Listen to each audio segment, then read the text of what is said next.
To the aviation sector now, where airline operators are still worried about the unending shortage of aviation fuel. The association says the sector has been hit by a major crisis which has prompted nationwide flight disruptions as well as cancellations. TVC News' Abiola Sholanke has details. There is no respite yet for airlines operators in Nigeria over skyrocketing price of aviation fuel, also known as Jet A1. In the face of this, the operators fear the worst is yet to come. Despite several interventions by stakeholders to address the skyrocketing costs, the situation still threatens flight operations. Recently, Aero Contractors, the oldest airline in the country, announced shutdown of its operations due to the impact of the country's harsh business environment. Why most of the airlines had operated in the past and vanished was because of these regulatory issues.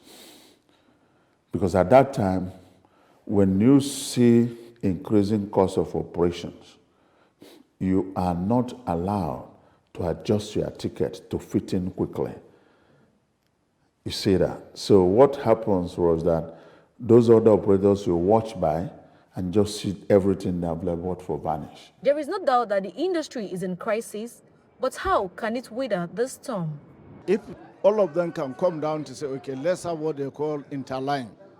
You are checking in your passenger 10 o'clock, you have somebody going 10:30, and your passenger are not enough. Then take the passenger, give this one, and let him go.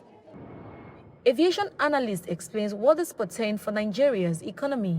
What the airlines are doing now is to take advantage of the situation. Demand is outstripping supply. It's becoming so tough now that if care is not taken, we are even seeing the collapse of 2 or 3 airlines before the end of this year. Here at Murtala Mohammed International Terminal Airport 2 in Lagos, the volume of passengers appears to have reduced due to hike in airfares, while some airlines have closed shop. Some passengers lament the hardship they face due to flight cancellations and delays. 60,000, 65. In fact, I tried to change my flight yesterday, and I was asked to come and pay 35,000 in addition to the 65,000 I had paid. I mean, I'll have paid 100,000 for a one-way trip. From Akwa Ibom to Lagos, 78,000, 90,000 economy ticket. Business class is 120,000. These passengers explain what they feel might be the way out. We have to start refining our crudes from here. That's the problem. Everything, all our crudes, aviation fuel, kerosene, diesel, PMS, they're all imported. So that's the problem. While operators talk about scarcity of Jets A1, passengers now grown over fare, now higher than ever. It is not certain what the government is doing to solve the problem, but some say until the refineries begin to function, there may not be a permanent solution to the crisis. Abiola Sholanke, TVC News, Lagos.